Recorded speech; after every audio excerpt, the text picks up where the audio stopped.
Welcome to Voices of the Community, which explores critical issues facing Northern California communities. We introduce you to the voices of community thought leaders and change makers who are working on solutions that face our fellow individual community members, neighborhoods, cities, and our region. This is George Koster, your host. This episode is part of our series exploring COVID-19's impact on nonprofits and small businesses in the San Francisco Bay Area. Back in April of 2020, when we decided to create this ongoing series on COVID-19's impact, first on nonprofits and then on small businesses in the San Francisco Bay Area, we, like you, had no idea how long the pandemic would go on and what the health and economic impact would be in our community.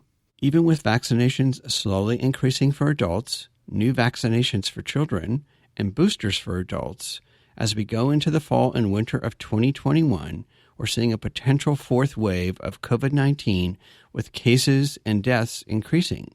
This all adds to the ongoing uncertainty of our ever-changing indoor and outdoor, vaccinated and unvaccinated protocols, and the politics of the pandemic that will drive how we all come back together as a unified or fractured community. We will continue to shine a spotlight on the nonprofits and small businesses that make up the fabric of our community, along with the founders and staff who are struggling to deal with the impact of the COVID-19 pandemic on their operations, services, and sustainability until we can all get to the other side of the pandemic. Along the way, we will also share with you all the amazing solutions that our nonprofits, small businesses, foundations, and government leaders are working on to help us all get to the other side of the pandemic and come together to rebuild our communities with more economic, social, and environmental equality. To make sure that our most isolated members, especially our elders, many of whom have survived a pandemic before and the HIV/AIDS crisis in their lives, could have community contact, had folks who would drop off groceries, who would help them move in the middle of the pandemic. We started a mutual aid project to make sure that folks had food and basic resources. And over the last year, one of our committees has trained over 150 trans and queer API people on the basic and essential skill of how to ask for help and how to identify your needs. Because we know that the story of white supremacy and transphobia tells us every day it is not okay to have needs and there will be no one there to support you. And we know that is not true. This is the co-director of APIENC, Yuan Wang. This episode is focused on sharing the work of two grassroots organizations, Blue Heart, which empowers individual funders through their efforts of identifying and funding under-resourced organizations, such as APINK, who works with our Asian American and Pacific Islander, trans, queer, and working class, Black, Indigenous, and community of color community members. I'm joined remotely by the co-founder and director of Blue Heart, Lindley Mease, and co-director of APINK, Yuan Wang. Welcome to Voices of the Community, Lindley and Yuan. Let's start out with having both of you provide some background information on each of your organizations to the audience. And I'm going to turn to Lindley first and have you provide an overview of what is Blue Heart and all of your programs and your relationship to APINK. Awesome. Thank you, George. And thank you so much for having us on this show. So hello, everyone. My name is Lindley, and Blue Heart funds grassroots organizations that are building the political power of low-income communities and communities of color. We work primarily in the Bay Area, but we also work across the country funding grassroots orgs, making change in their communities who are dramatically under-resourced and often overlooked by traditional philanthropy, but are doing the radical work on the ground to build the resilience and self-determination of communities. And in turn, we help develop and inspire an ethic of giving among young folk, kind of young professionals seeking to engage in social and environmental issues local to the places that they live or across the country. So what that actually looks like is that every month we feature a different community-led grassroots organization like APINK, who you'll hear from in a moment. And we send our members stories from frontline leaders from those organizations, political education to understand the context and the history of those movements, sets of action opportunities to engage further. And then we also do other programming, like we host events, so that members can dig deeper around particular movements or leaders that are inspiring to round out their political education. We do an annual giving guide, which I'll talk about later because we're in that campaign right now. We put out communications and collaborate with other partner organizations around kind of like elevating the conversation about how do we move along in the journey of reparations in this country towards healing and repair. And we also have a creators fund. We really understand and believe that art and cultural organizing is central and the first part of political change. So we have a creators fund, which each of our members give to each month, that our partner organizations can dip into and do art projects and collaborations that really inspire and animate their work in the world. And with that, I will pass it over to Yuan to give a flavor of what does this actually look like? What are some of the organizations that we support? Amazing. Thanks so much, Lindley. My name is Yuan. I'm one of APINK's co-directors. At APINK, we're an organization of transgender, non-binary, and queer Asians and Islanders organizing for justice here in the Bay Area. Our movement generally follows 3 pillars in our theory of change. We focus on healing justice and providing support and care for our community. We focus on community safety and challenging the violent systems that cause us harm on the day-to-day. And we focus on building intersectional, values-led, and relationship-centered movements. And similar to that last point, a lot of our work happens through relationships, happens with our values of abundance and interdependence at the center, and happens through organizing our community here in the Bay.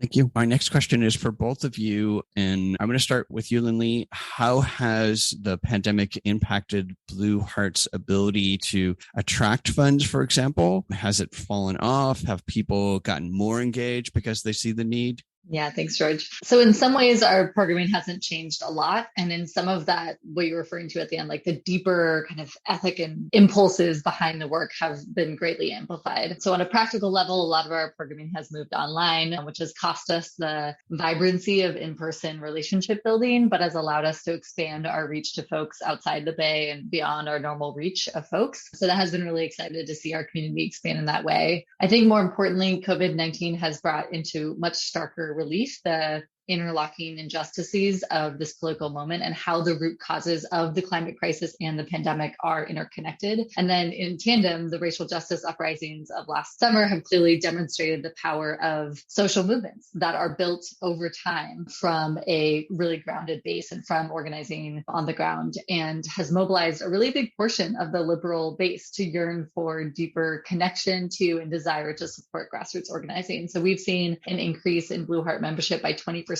in the last year, and I think in large part because of those shifts. Finally, part of what Blue Heart has done and strives to do is build a bridge, both an empathy bridge and a bridge across the wealth gap between tech workers and Silicon Valley and grassroots organizations who are so negatively impacted by the footprint of that industry. And as tech wealth has skyrocketed during the pandemic, while many of the communities that are struggling with the basic necessities because of that extreme inequality has really, again, brought into relief the imperative to redistribute the accumulated wealth that has been occurring over the last year from the pandemic. So we're mired in how do we do that? How do we facilitate that actively in conversation with folks that are really reckoning with that question and taking action on it? Thank you, Lindley. That was a really good overview. And I wouldn't have thought that the pandemic would be actually a really good upside to get people to focus. I think what the pandemic has provided is the proverbial x-ray of how broken the social safety net is. I want to circle back, Yuan, to you talking a little bit more about APINK's programs and services.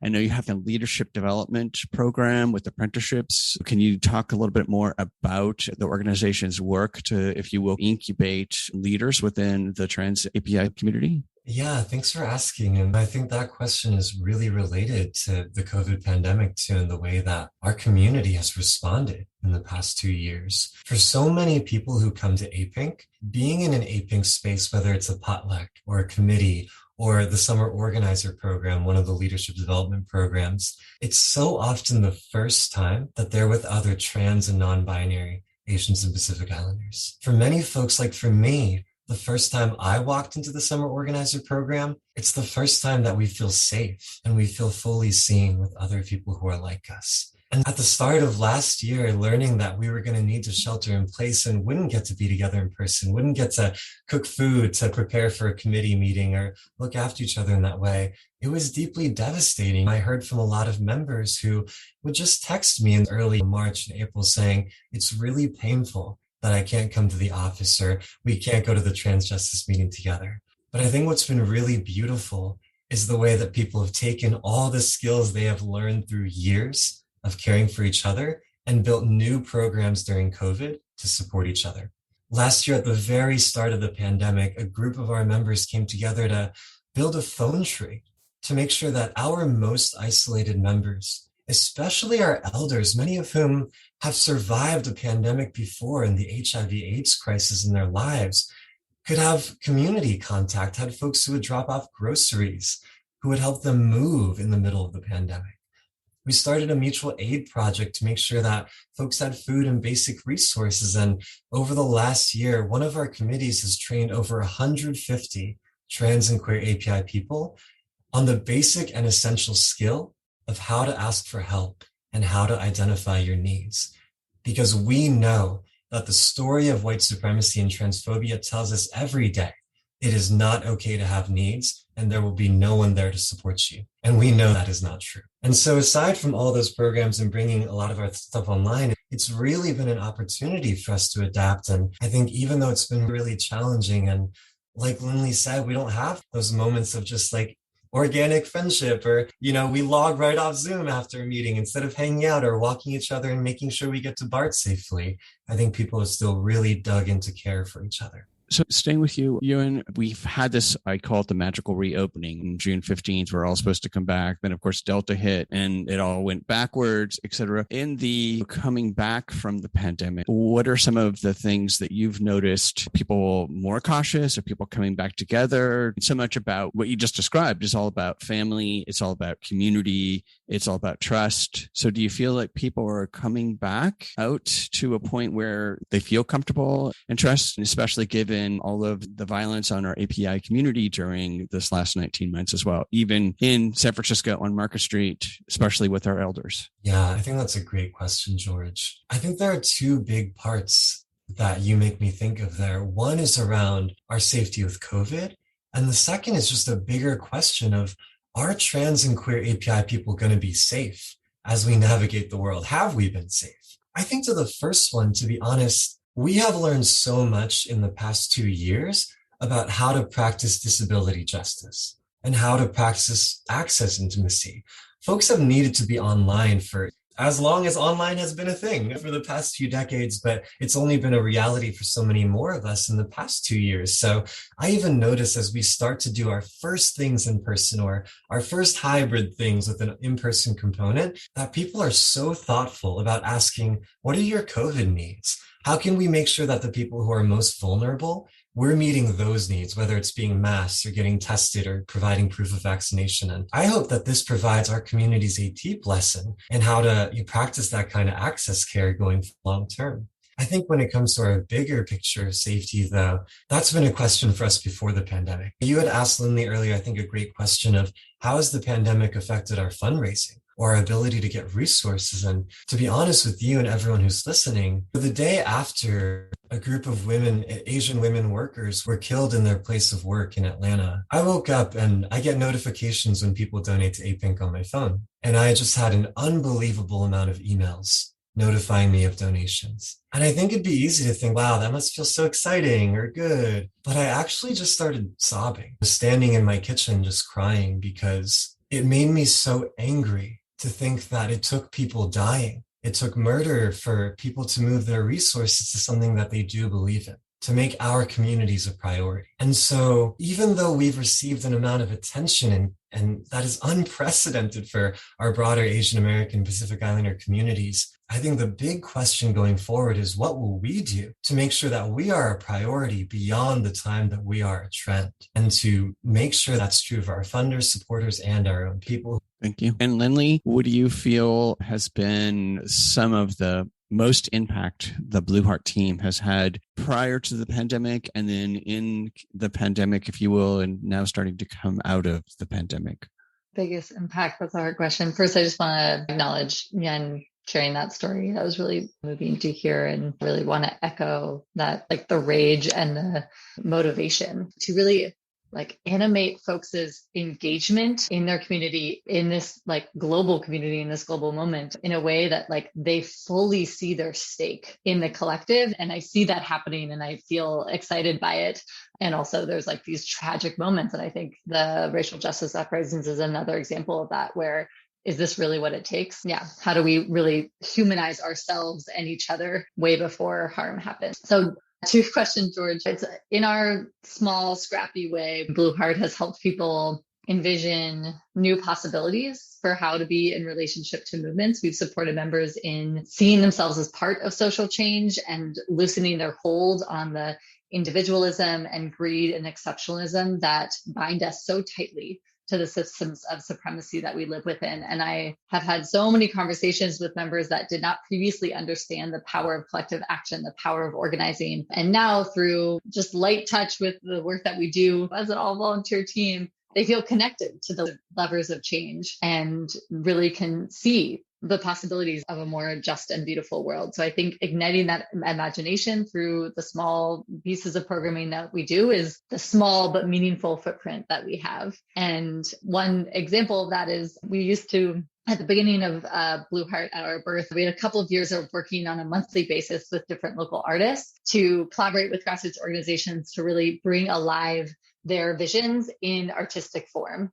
When we became an all-volunteer team, we moved away from that model. We started the Creators Fund. And during the pandemic, we brought it back because we just heard so consistently from members that like tangible, like tactile connection through an art print, through hearing about the stories from the Creators Fund really was the piece for them that allowed them to hold on and understand what community meant, what grassroots change could look like and could lead to. So now we're doing more of those kind of collaborations coming out. And of course, hopefully more in-person events. I think we're going to always preference the online because of its greater accessibility, its greater reach. And folks in various localities up and down the West Coast have been clamoring for more in-person experiences so they can connect with other people asking similar questions about their role and their positionality and their participation in this moment.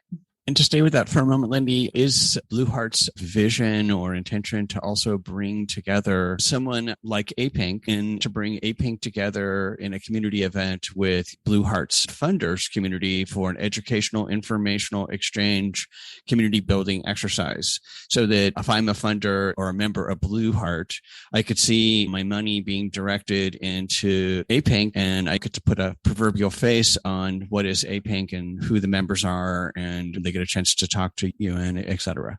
Yeah. So we've played with that in different ways over the years. And the first 2 years of Blue Hearts, we would do these quarterly events where our grassroots partners, if they wanted, come together with our members. And they were really powerful. There were tears, there was transformation. I've had people say that they were some of the most powerful events they've ever attended, because I think the most valuable and meaningful part of Blue Heart is that we have trust with grassroots organizations, and that trust enabled speaking truth to power in those spaces in ways that folks hadn't really heard before. We moved away from that model just because the kind of scale of our support isn't really large. We were like, we feel uncomfortable asking this of our partners, and we've brought it back in various ways. So there's been times when we've sent invitations that are like, are you excited to do this political education? If this excites you, we want to facilitate these connections because they're so impactful for our members. So I'll actually pass it to Yuan, because Yuan was involved alongside the Black Organizing Project in one of those events that we held earlier this year.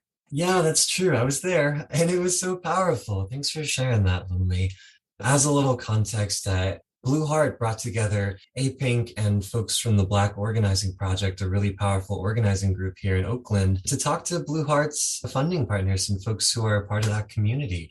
And in addition to everything that Lindley said, all that powerful impact, I think one of the biggest impacts for us is that powerful movement work does not happen in silos. It happens in ecosystems and in deep relationships. And at APINK, we have been deeply impacted by the Black Organizing Project's work.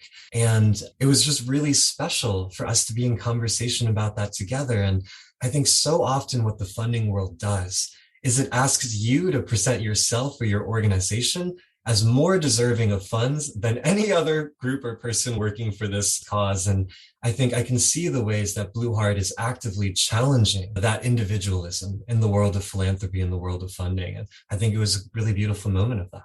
Thank you. Both really good stories. Circling back to that same question for you, and what do you feel has been APINK's biggest impact on the API trans, queer, and working class BIPOC community? Just a small question.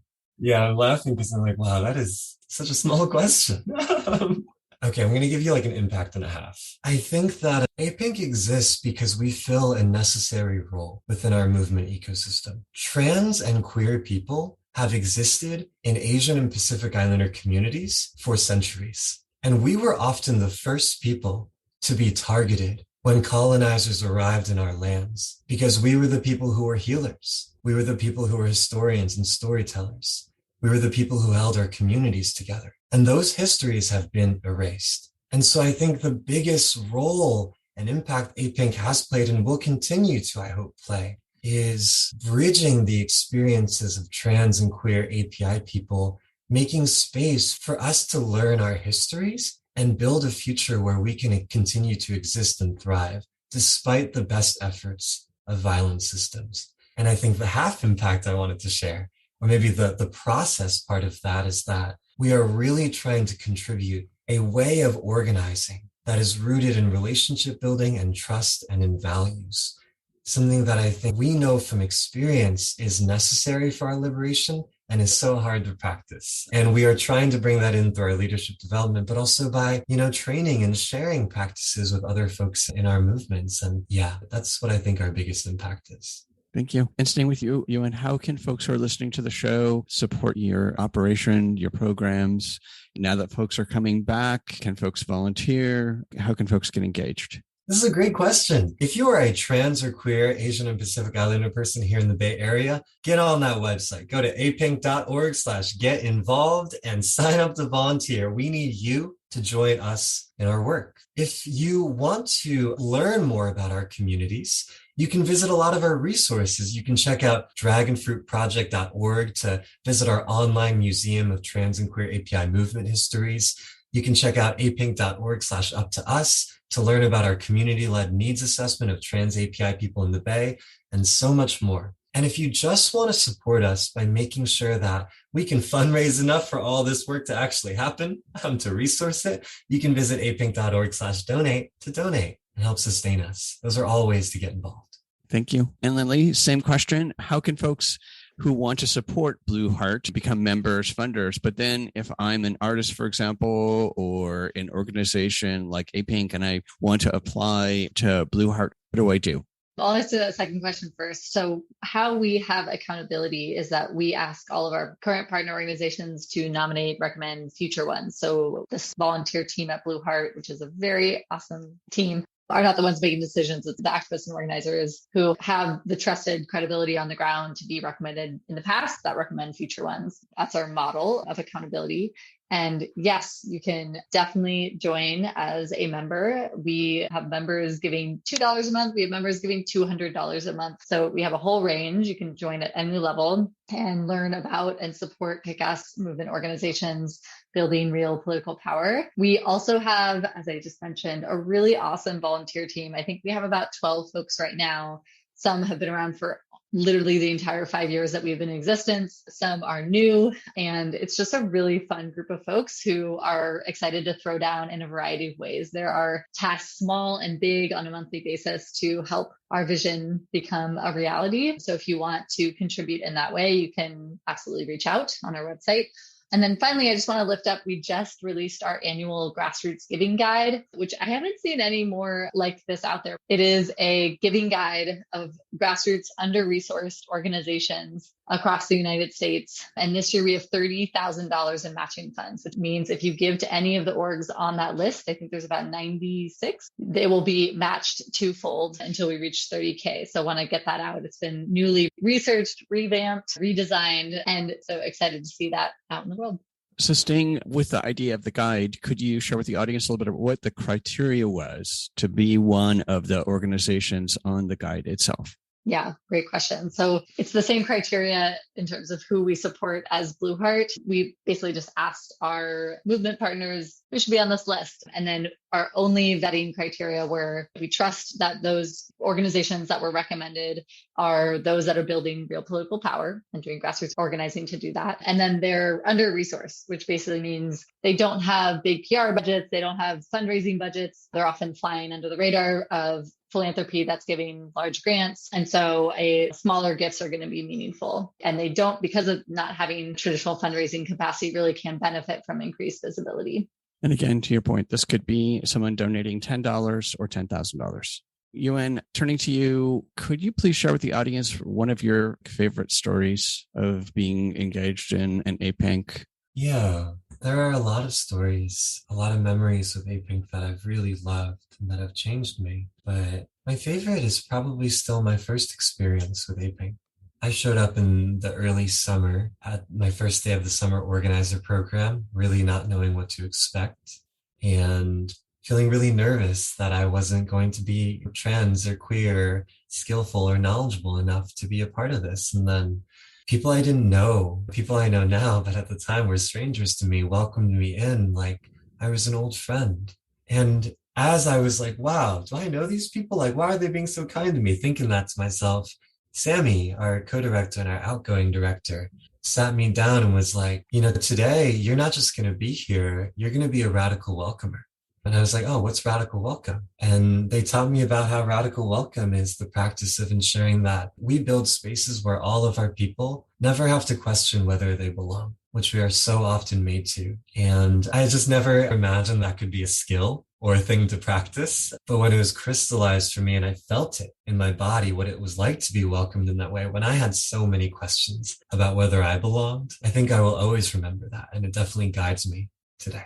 Thank you for that story. And Lindley, favorite story could be volunteers at Blue Heart, could be organization, could be an artist. You have so many stories to choose from. I know it's going to be hard. This is a really hard, I think this is the hardest question. I think that my favorite thing about Blue Heart is that we have engendered trust across a lot of difference. The moment that's coming to mind is just when my co-founder and I transitioned Blue Heart from what we did most of the day to what we did over nights and weekends and transitioned it to be volunteer run. It was a huge leap of faith. We didn't know if that was the end. We didn't know what was going to happen next. And it was really amazing to have members come out of the woodwork to keep Blue Heart alive and not just have us bumble along. It was like folks that were so excited to completely level up our social media, so excited to bring new events and community gatherings into our ecosystem, people that wanted to facilitate art collaborations that we hadn't even dreamed of before. And so just seeing the power of vision and the power of common values bring people together and really bring commitment and skills and creativity to the project that we had been working with was such a beautiful moment and really showed the power of what collective visioning could create. And Yuan, just circling back for a moment, one of the things I noticed in reading about APIENC's work was the interdependence. Can you talk a little bit about that as far as the community? Yeah, are you curious about why it's important to us or how it's practiced? I would say how it's practiced. Oh, yeah. Good question. There's a thing that I hear every year at APINK where people will join as volunteers or will come to our leadership exchange workshop series in the summer or the summer organizer program. And afterwards, they'll tell me Yuan, when I showed up, I thought I was going to learn how to phone bank or door knock or canvas. But instead, I just went through a 4-hour workshop on how to ask for help and why it's important. And the reason that we are always talking about interdependence and it's so important to us is because so many of us come from homes and backgrounds where asking for help was deeply frowned upon and where actually the marker of strength or success or worth was your ability to do things on your own. And I think that learning how to ask for help, learning how to move through conflict in a way that tends to a relationship and doesn't seek to destroy it, these are skills that are deeply healing for every single person in our community. But they also serve a bigger political purpose. In the world that we are working towards We want to be skillful at tearing stuff down and breaking down systems that are violent and harmful for us. But if we are going to learn how to build something new, we have to learn how to govern, and we have to learn how to work with each other and how to ask each other for support and to give it. So we truly believe at APIENC that a revolutionary world starts with our individual interactions. And that starts with asking for help, inviting people into supporting you. Thank you. A wonderful description of how you're practicing it. All right. So final question for both of you. I'm going to start out with you, Yuan. So here we have 19 months of a global pandemic. We have a reckoning, if you will, with white supremacy with George Floyd. We have API members being attacked. We have an economic meltdown now coming back. Out of all of this proverbial carnage, if you will, what do you feel are some of the positive things that could come out of this pandemic to support APIENC's work and the API community? Yeah, thanks for asking. To be honest, it's really hard to say what's been positive that's come out of this because it has been such a painful and isolating time. But if I was to say anything, it would be that crises show us when things just aren't working. They make that really clear, the contradiction of where we need to be and where we are. And like Lindley mentioned earlier, if there is anything that I've seen transform in the past 19 months, it is that more and more people are unwilling to accept what we previously accepted as normal. People are unwilling to accept that so many people are incarcerated in conditions that are inhumane even when COVID is not a problem. They're unwilling to accept so many folks being moved from prisons to deportation pipelines and being stripped of their families and communities. And I hope that as organizers and cultural workers and artists, we can continue to make those contradictions in the ways that our systems are set up so clear that the alternatives, what we really need, continue to be irresistible for people, even beyond moments of crisis when that is more obvious than usual. Thank you. And Lindley, same really easy to answer question. Thanks, George. And thank you for that beautiful answer, Yuan. Similarly, what I've seen is that we saw that rules can be broken overnight. That initial scramble when COVID-19 hit really shook me in a deep way. Like it shook my deeply entrenched liberalism and a kind of small-mindedness around what's possible when I saw so many of the rules being tossed out the window. And echoing Yuan, there's no longer a tolerance for a recalcitrant incremental approach. We know that systems can change now if we want them to, and we are thirsty for it. The other thing I'll say is I just see so often a intimacy with our deep interconnection in a way that so many urban dwellers, white folks, so many folks that have been isolated from our inherent interdependence are now so awake to. And whether it's walking the streets or understanding where our food sources come from, or just more awareness of how dependent we are in our neighborhood, has really awakened questions and an eagerness to engage that is echoing across this work and all of our work in really beautiful ways. Thank you. I want to thank Yuan Wang for sharing APINK programs and services, along with Lindley Mease for sharing Blue Heart's work today. We'll make sure that listeners have your contact information, the Blue Heart Giving Guide link, websites for both organizations, and all your social media so folks can follow both APINK and Blue Heart's work, get engaged, and to help out in your efforts in focusing in, of course, on the API, trans, queer, and working class BIPOC community members. So please stay safe and healthy as we work our way through this new pseudo-normalcy. That's it for this episode of Voices of the Community. You've been listening to the voices of co-founder and director of Blue Heart, Lindley Mease, along with the co-director of APIENC, Yuan Wang. To become a member, volunteer, and fund Blue Heart's work, please go to blueheartaction.org. And to find out more and support APINK's work with our Asian American and Pacific Islander trans, queer, and working class, Black, Indigenous, and people of color community members, go to APIENC.org. We hope that you enjoyed the insights, points of view, and personal stories from the voices of changemakers and their nonprofits and small businesses featured in this series. To find out more and get engaged with the nonprofits, small businesses, and staff members featured in the series, please go to my website, georgecoster.com, and click on Voices of the Community to find links to the extended versions of these interviews and to listen to the entire series. After listening to these stories, we hope that you will consider making a donation and volunteering to provide a hand up to your fellow community members.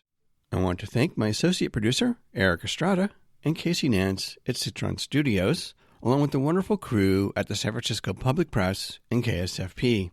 Voices of the Community is a member of Intersection for the Arts, which allows us to offer you a tax deduction for your contributions. Please go to georgecoster.com and click on the donate link to make a donation to help us provide future shows just like this one. While you're on our website, you can enjoy our archived past shows, which feature community voices working on solutions to critical issues facing Northern California communities. And you can sign up for our newsletter to find out more about future shows, as well as shows and events from the organizations that are included in our episodes. Take us along on your next COVID walk by subscribing to Voices of the Community on Apple Podcast, Spotify, and Google Podcast, or wherever you get your podcast. You can follow us on Twitter at George Coster, and we'd love to hear from you with feedback and show ideas, so send us an email to george@georgecoster.com. I'm George Coster in San Francisco, and thank you for listening.